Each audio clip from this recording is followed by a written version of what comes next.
Assalamualaikum warahmatullahi wabarakatuh.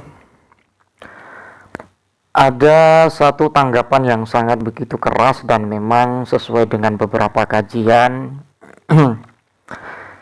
tentang tahlil yang dipermasalahkan oleh kelompok dari Salafi Wahabi. Yang mana tanggapan ini disampaikan oleh Gusani Uye yang memberikan satu tasawur atau penjelasan referensi tentang masalah tahlilan yang menjadi tradisi warga Indonesia, khususnya warga Nahdliyin, yang tentunya ini terlahir dari beberapa permasalahan yang sangat begitu mencusuar, terlebih yang disampaikan oleh Mas Heri Pras tentang masalah dalil tahlilan, maulid, dan kemudian seterusnya. Saya rasa apa yang disampaikan oleh Gusani Uye ini sudah menjawab ke semua apa yang menjadi persoalan antara kaum Salafi Wahabi dan juga warga Nahdliyin. Dan pada intinya tetap masalah dalam konteks bid'ah. Kita dengarkan dan bagaimana yang disampaikan oleh beliau. Dan sebelum mendengarkan ini ada sekelumit redaksi yang disampaikan oleh beliau, la yungkaru al-mukhtalafih. Jadi apa yang menjadi perbedaan antara para ulama itu tidak perlu untuk kita persoalkan, kecuali hal-hal yang memang berkaitan dengan mujma' alaih. Ketika mujma' alaih maka tidak perlu untuk dipersoalkan. Di antara dalil yang disampaikan oleh beliau yang mana dikutip dari pendapat dari Imam Ahmad, al-mayyitu yasilu ilaihi kullu syai'in minal khairi. Jadi mayit itu bisa menikmati atau tersampainya sesuatu yang bernilai baik kepada mayit atau orang yang sudah meninggal dunia. Linususi al-waridati fihi, dikarenakan ada nas-nas yang memang diperuntukkan permasalahan usulu kullu syai'in minal khairi ilal mayyit. Jadi tersampainya sesuatu yang bernilai baik kepada mayit. Wali annal muslimina yajtami'una fi kulli misra wa yaqra'una wa yuhduna limautahum min ghairi nakirin fakana ijma'an. Dikarenakan juga orang-orang Islam berkumpul di setiap daerah dan kemudian wayaqrauna wayahduna wayuhduna limautahum, membaca zikir, membaca Quran, dan kemudian diihdakan atau dihadiahkan kepada orang-orang yang meninggal min ghairi nakirin, itu tanpa diingkari. Ketika tanpa diingkari fakana ijma'an, maka itu termasuk daripada hal-hal yang bersifat ijma'. Jadi seperti itu ya, kalau memang kita berbicara tentang argumen atau referensi tentang tahlil atau haul yang dipermasalahkan oleh orang-orang Wahabi, secara spesifik Mas Heri Pras dan juga para pengikutnya. Kita simak penjelasan dari Gusani Uye dulu ya. Dan itu membaca ayat suci Al-Quran ataupun zikir, mengingat Allah Subhanahu wa ta'ala atau istighfar dan semacamnya lah. Kemudian pahala dari bacaan Al-Quran atau zikir itu kita hadiahkan untuk almarhum atau si mayit. Kalau seumpama ada orang yang ngomong tahlilan itu tradisinya orang Hindu seumpama, saya nanya, sejak kapan ya orang Hindu itu kalau ngumpul membaca Al-Quran?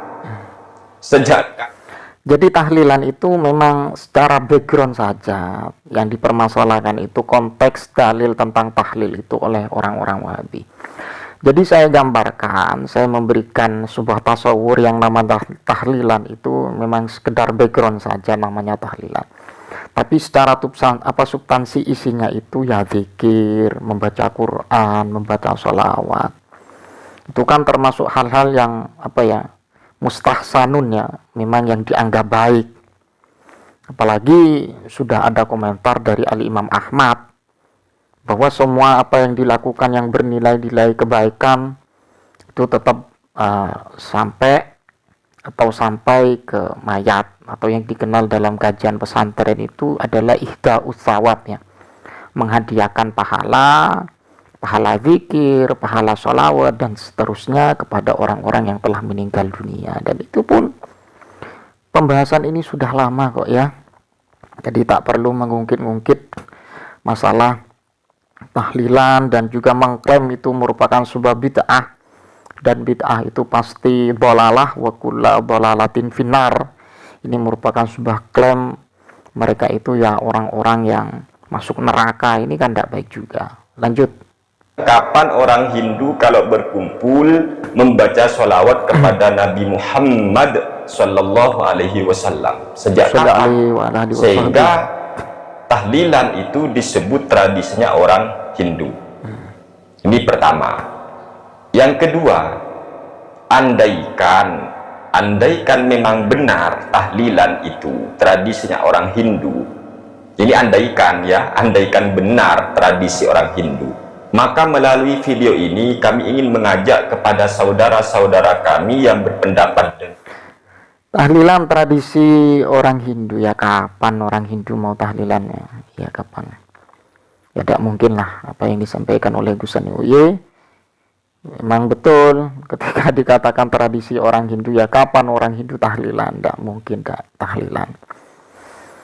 Jadi kita ya memperbanyaklah mengkaji apa yang disampaikan oleh para ulama, ya asalkan ulamanya ya tidak ngotot kepada kajian Quran dan hadis dan seterusnya, agar cara berpikir kita itu tidak pendek dan memang miskin dalil, ya miskin dalil, karena sumber-sumber agama itu ya ada Al-Quran, hadis, ijma dan qiyas.